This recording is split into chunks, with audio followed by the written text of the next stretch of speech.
भारतीय जन जागृति पार्टी के द्वारा मथुरा जिले के छाता कस्बे में एक बहुत ही महत्वपूर्ण बैठक आयोजित की गई, जिसमें बड़ी दूर दराज से आए हुए अन्य पार्टी दलों के द्वारा भी सहभागिता की गई।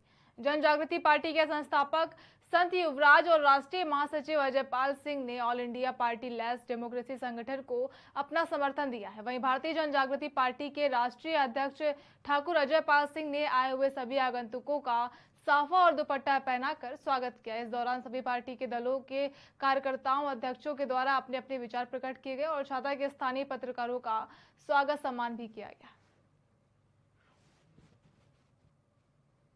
महाराज जी, आज एक मीटिंग की गई है, क्या कुछ मीटिंग का उद्देश्य है बताएं।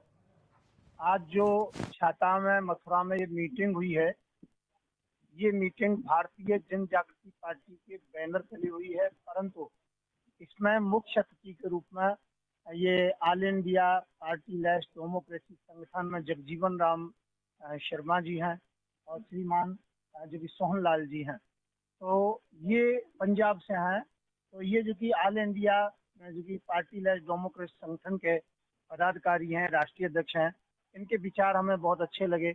इनके साथ में लगभग इस समय 35-40 पार्टियां हैं और लगभग 45 पार्टियां हम दे रहे हैं। तो एक महागठबंधन बन रहा है भारत में लोकसभा के लिए, और उसके लिए आज अजयपाल जो कि जादौन जी ने, जो भारतीय जनजागृति पार्टी के राष्ट्रीय अध्यक्ष हैं, उन्होंने ये विशेष मीटिंग रखी है। तो ये मीटिंग हर महीने में कहीं ना कहीं देश में रहती है, तो हम इनके साथ में हैं और इस गठबंधन के साथ में हैं। और ये भारत का तीसरा महामोर्चा है, महागठबंधन है, जो भारत को एक स्वच्छ राजनीतिक देने की तैयारी कर रहा है। ये हम बहुत अच्छे विचार पे हैं। गरीब से गरीब भी चुनाव लड़ सकता है जो योग्य होगा। जिसमें हमारे साथ में लगभग जो कि डेमोक्रेसी पार्टी लेस डेमोक्रेसी संगठन के जितने भी जो उनसे संगठन जुड़े हुए हैं, पार्टियां जुड़ी हुई हैं, लगभग जो कि अभी तो लगभग 35-40 पार्टियां हैं और 45 के लगभग हम और देंगे, तो ये लगभग हम इसे 90-95 पार्टियां होंगी। वो सब मिल करके हेल्प करेंगी सबका, धन से भी तन से भी, और प्रचार करेंगी। जहां प्रत्याशी अच्छे दिखाई पड़ेंगे कि वो समाज को सुधार सकते हैं और लोकसभा में पहुंचने में आसान है, तो सभी पार्टियां मिलकर के उनको पूरा पूरा सहयोग करेंगी। ये संगठन यही काम कर रहा है। पार्टी जोड़ के राजनीति में जाने का विचार तो नहीं? तो ये तो राजनीतिक पार्टी है और इसमें तो सत्ता में आने की, सत्ता की दौड़ है। इसमें हम भी चाहेंगे कि हमारा प्रधानमंत्री बने, हम भी देश के लिए आगे बढ़ाएं। जो आज महंगाई बहुत ज्यादा हो रही है और वायदे जो कि गलत किए जाते हैं।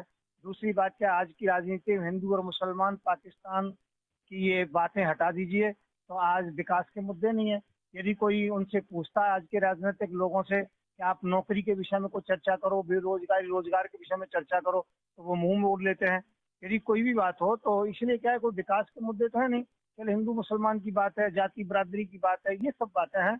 तो हो सकता है विदेश राजनीति अच्छी हो, परंतु आज की डेट के अंतर्गत में उनके पास कोई मुद्दे नहीं है। भाजपा एक मुद्दा विहीन पार्टी है इस कारण से, परंतु लोगों के पास विकल्प नहीं है, ये बात वो खुद कहते हैं। और इसीलिए हमने विकल्प निकाला है और अब की बार सत्ता हमारे इस संगठन की, महासंगठन तीसरे मोर्चे की सरकार आएगी। पार्टी अब आप समझ लीजिए, यहाँ 90-95 पार्टियां एक साथ इकट्ठी होकर के चुनाव लड़ेंगी, तो ना तो प्रत्याशी के पास धन की कमी रहेगी, ना जो कि जनता की कमी रहेगी, ना वोटों की कमी होगी। और जीतने के लिए इन्हीं चीजों की आवश्यकता होती है। 90-95 पार्टी के जितने भी राष्ट्रीय अध्यक्ष हैं, महासचिव हैं, कार्यकर्ता हैं, वो हर एक पर भी ध्यान देंगे। जो प्रत्याशी आगे निकलता हुआ दिखाई पड़ेगा उसको पूरा पूरा योगदान करेंगे और हर स्थिति से जीत हासिल करेंगे। इसमें भारतीय जनता पार्टी अपने प्रत्याशी खड़ा कर रही है। इसमें हो सकता है साहब महासंगठन कोई सहयोग करे ना करे, उस विषय में चर्चा होगी, और लोकसभा में निश्चित हो गया है महासंगठन तीसरे मोर्चे के द्वारा हम जो कि अपनी पूरी पार्टियों को उतार रहे हैं। किसको कितनी सीट मिलेंगी ये बंटवारा बाद में होगा। जहां अच्छे योग्य प्रत्याशी होंगे उनके साथ ये महासंगठन खड़ा रहेगा। किस पार्टी को? हम किसी ना पार्टी के विरोधी हैं ना राजनेता के विरोधी हैं। हमारा मानना है कि हम एक अपना रास्ता अलग लिख रहे हैं, अलग चल रहे हैं। उस रास्ते पे जनता का भला करने चले हैं। हम जनता को मालिक बनवाने चले हैं। मालिक का मतलब है कि जब जनता जन समस्याओं से मुक्त होगी तो मालिक जैसा एहसास होगा। 2024 में क्या आप अपने कैंडिडेट को उतार रहे हैं? जी, बहुत बड़ी बात आपने पूछी। कैंडिडेट उतारना, क्या भगवान ने हमें थानेदारी करने के लिए भेजा है? कि भाई साहब आप कैंडिडेट चुनो, ये अच्छा और ये बुरा। हमें इसलिए भेजा है कि जो आदमी जन सेवा में लगा हुआ था, कोरोना बहुत सारे लोग लगे हुए थे, कोई खाना पहुंचा रहा था, कोई सिलेंडर, तो जो आदमी जन सेवा कर रहा है उसे लाओ ना निकाल के। अब वो जनसेवक भी हो, उसमें योग्यता भी हो, उसे पता हो पार्लियामेंट में जाके क्या करना है। ऐसा नहीं वहाँ बड़े बड़े IAS IRS बैठे हैं, उन्होंने जैसा फाइल आगे कर दी उसने साइन कर दिया, उसने बस हिस्सा पूछ लिया भाई कितना हिस्सा किसका। तो हमें वो नहीं करना है, उसे ज्ञान भी होना चाहिए, उसकी योग्यता होनी चाहिए, और उसने जनसेवा भी की। ऐसे नहीं कहीं से भी लाके पैराशूट से टपका दिया और वहाँ की जनता को वो आदमी नहीं, पता चला छाता से कैंडिडेट खड़ा हुआ है और वो छाता का ही नहीं हो, तो छाता की गलियाँ ही नहीं पता, तो वो क्या सेवा करेगा। तो भाई जनसेवक होगा तो उसने छाता में पहले लोगों की सेवा तो करी होगी। तो ऐसे कैंडिडेट को हमारा संगठन समर्थन देगा, क्योंकि उसमें काबिलियत भी है, उसने जनसेवा भी करी है और वो उस पद के लायक भी है। तो अभी आपने देखा होगा, मेरे को नहीं कहना चाहिए, कई पार्टियां अंगूठा छाप कैंडिडेट भी ला देती हैं, कई पार्टियां अपराधियों को ला देती हैं। अभी आपको एक आंकड़े आए थे अखबारों में, जिस आंकड़े में कहा गया कि संसद में इतने अपराधी बैठे, तो भाई वो अपराधी का आना बंद कैसे होगा। ठीक है ना, हम तो एक हैं, अपराधी अगर जा रहे हैं तो हम तो ऐसा फिल्टर लगा दें ना कि वो जा ही ना पाए, और गलती से चला जाए तो बाहर आके के कि अंदर जाके हेराफेरी होनी बंद हो गई। तो जब हम ऐसी चीज़ें लाएंगे तो नेचुरली है कि देश में बदलाव आएगा, और वो आना जरूरी है।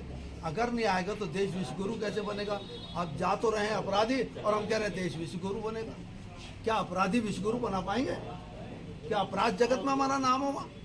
हम सोच क्या रहे हैं? बेरोजगारी हो रही है, हमारे लड़के बाहर जा रहे हैं पढ़ने, पढ़ाई लिखाई करके वही लड़कों को अगर हम यहाँ उनका इस्तेमाल करें तो जो खोज वो बाहर जाके कर रहे हैं, है ना, वो खोज यहाँ भी हो सकती है, मगर यहाँ की सरकार उन्हें मौका नहीं देती। अब बहुत सारे लोग हैं जिनमें काबिलियत, अभी वो भाई साहब बोल रहे थे और यहाँ भाई साहब ने बोला, लोग जानते हैं कि लोगों में काबिलियत है, लेकिन अगर वो चला जाए पार्टी से टिकट मांगने तो पार्टी क्या जवाब देगी? नहीं भाई साहब, पार्टी फंड के लिए भी कुछ दे दो। अब वो पार्टी फंड के लिए उसने कुछ दिया, उससे ज़्यादा देने वाला आ गया, तो कहना भाई साहब इसका टिकट कैंसिल, अब इसका टिकट लो। तो जिस देश में राजनीति का स्तर इतना गिर गया है, वो देश में अगर हम राजनीति ही कर रहे हैं तो राजनीति शब्द ही गलत है। अब लोग एक दूसरे से ये कहना बंद करते हैं कि तू राजनीति कर रहा है, अब लोग कहें तू राष्ट्रभक्ति कर रहा है। मजा आ जाएगा, इस देश का रुख ही बदल जाएगा।